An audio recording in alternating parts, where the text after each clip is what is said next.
Hey y'all, welcome to Nurse Strong. I'm Nikki. And I'm Alicia. And today we have some tips for whether you're a new nurse, old nurse, or maybe you just need a refresher on how to organize your thoughts to give report or when you're calling a doctor or whatever with the tool called SBAR. Yes. So SBAR, we've heard of it before. S is for situation, B is for background, A is for assessment, and R is for your recommendation. Mm-hmm. And I personally love the SBAR. Yes. I use SBAR in my regular life too. Really? Mm-hmm. I never even I used it on you last week. I'm about to show you how I used it on you last week. Hey, Nikki.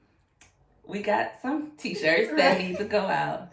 Typically, I ride around all day with them in my car for months. I never send them out.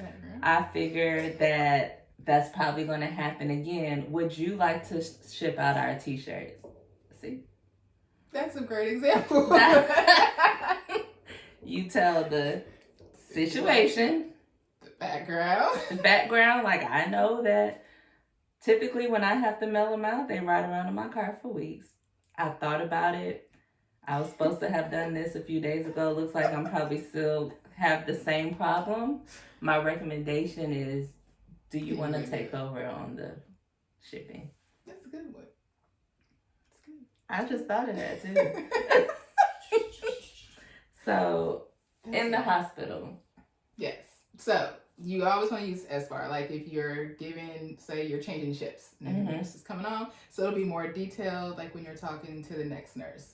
Versus when you're calling the doctor, you want to make sure that your thoughts are organized and you can just have the information clear, concise, short, and to the point to give it to the doctor, or if you're going to lunch break or whatever. Something that I noticed, too, that some nurses they do the S, the B, the A, the situation background assessment, but then when they get to the recommendation, like what is it that you want? What is it that you need? Because I actually had one of the doctors say like, well, this person sent me this message, but I don't know what they want me to do. Like it kind of helps me to say, hey, I should do X, Y, Z. But yeah, and I think it's all about nurses feeling empowered again. True. Report doesn't have to be long or hard, and calling a doctor doesn't have to be intimidating. No. So doctors are can be very intimidating. Well, I'm not going to say they are intimidated. People can be intimidated by the doctors. That's the difference. But then the perception is always put out there, like, okay, you got to call the doctor. But then I know a couple doctors who said the nurses are mean, so they take a deep breath before they talk to us. I've had that conversation twice this year. Wow. Yeah, so really it's all about perception. But it doesn't have to be scary. So, I think the way we communicate determines how the information is accepted. So if we're not effectively communicating or expressing what we want, the doctors are very smart and they're very busy. Like we're busy, but they are extremely busy, from seeing patients in the ER, doing procedures and rounding and having clinic. Like that's one person sometimes, And you call it interrupting that little moment where they're doing something. You can't call a doctor and say, hey, and sometimes you can use the ISBAR, identify who you are. So hey, this is Alicia. I'm the nurse on this floor. Such and such says they have a headache. They have chronic headaches. They have been having this headache all day, and I have given them the Tylenol. And you stop. The doctor's like, what do you want? Like, okay. What do you want? So you can say, I've given them the Tylenol. Do you have ordered? Do you think I can get this stronger drug? Right. You can say that. And the doctor will most likely say yes or no. Or they'll say, do this. Or, but they're like, are you just letting me know that they still have a headache? Do you want to give something else? Do you think that they are faking? Do you think they are pain seeking or medication seeking? They depend on us to critical think. We care, they cure. They just want to plug in the answer. So they depend on us to critical think. So, working in the psych hospital, that happen a lot. Hey, this is Alicia. I got a patient comes in. he's throwing the chairs. He has a background of violent outbursts. Mm-hmm. I have given the PO medicine. He's had his meds. I think he's just acting out for attention. Can I put him in isolation for 10 minutes? You know, I may not even want to give him more medicine. Right. You have to assess the situation. Yep. And tell an assessment recommendation that you think, and then the doctor can say yes or no. But then next time you call, the conversations will be easier. They'll trust you. Mm-hmm. They'll know that you are critical thinking, and it'll be a better, interaction. Right. So. Yep. But I think you should always make sure that you're prepared. Prepared. Heal yourself before you right. Because I'll sit there and I'll be watching these nurses, and then the doctors are like, asking questions. They're like, hold on, let me look. Hold on. Yeah. Let me go back and check. Okay, I'm going to call you right back with that. I'm like, okay, then this is where they get to, then the communication breakdown starts to happen. Yeah. They don't want to answer the phone or answer the messages because they know it's going to take so much longer because they got this amount of time and you're taking up this amount of time. Right. It goes back to one time what one of my nursing teachers told me, that nurses don't get paid to do, we get paid to think. So I'm a heart failure nurse. If I'm asking to increase or tell the patient to double their Lasix, I better know what the creatinine is. I better know what the potassium is. Right. It is my job to think that through. Right. Or else they would just need a switchboard operator. True. They need, so as a nurse, we just have to make sure that we have, and I don't always have everything. There's been times when I called about a patient's blood pressure and I'm like, hey, can I increase his blood pressure medicine? And I didn't think about that it was going to affect the heart rate. And the doctor was like, well, what was their heart rate? And I'm like, oh, sorry. Acknowledge it. But just say, shoot, I didn't think about that. I was so focused on the, let me get it, be able to get it real quick. It's not going to always be perfect. Mm-hmm. But, so what about what about the SBAR and the notes? How many times do you see a long... Oh my gosh. And you just I literally had one where I was scrolling. Yeah. They're like, why am I in this progress note? It's like this big. I'm scrolling through. Mm-hmm. Half of which didn't need to be in there. Yeah.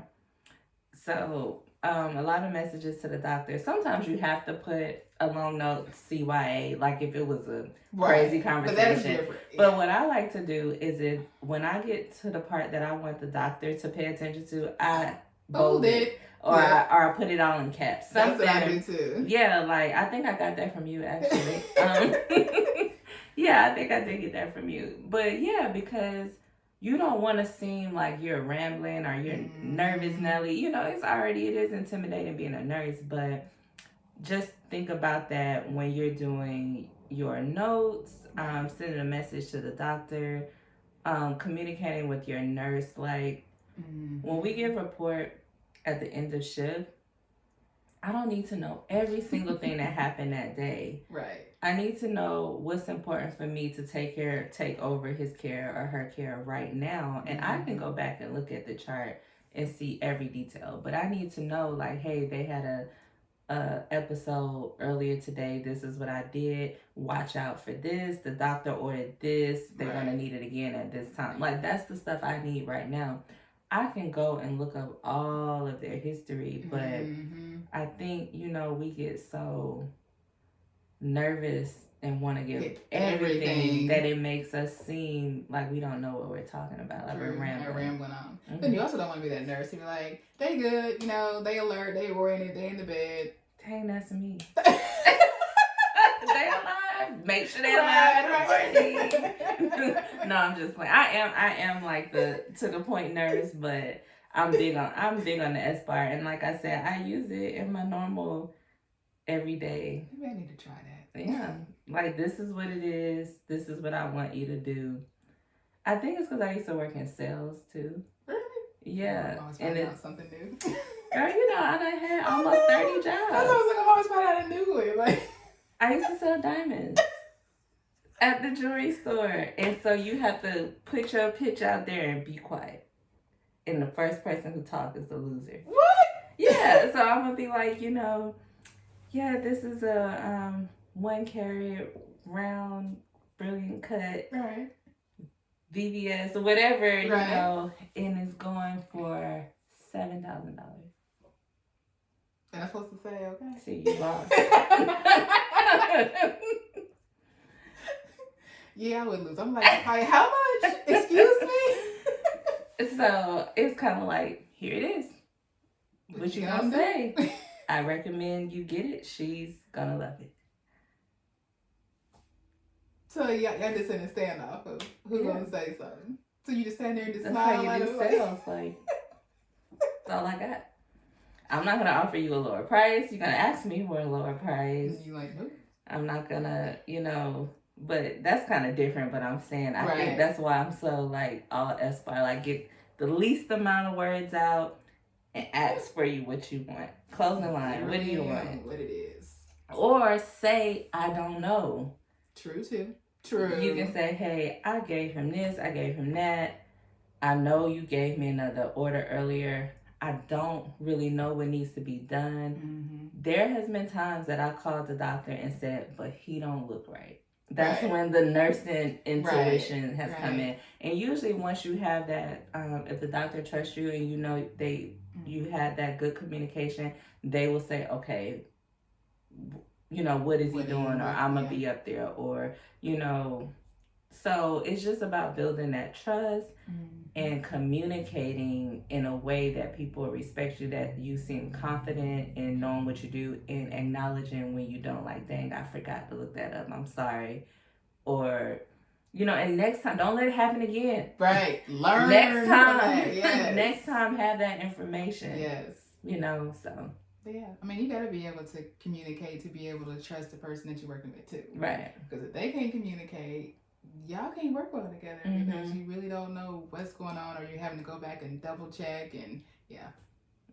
So new nurses, nursing students, it does not have to be so hard and intimidating. You know, can form great bonds and learn so much from other nurses and providers if you just work on being an effective therapeutic communicator. That's all I got to say about it. Sums it all up. Okay. Well, thank you guys so much for listening. And like we always ask for all your feedback, share, like, comment. Come and talk to us on Instagram at Live Nurse Strong, Twitter, Pinterest, our website, our weekly blogs, www.livenursestrong.com. And we will see you soon. Thank you.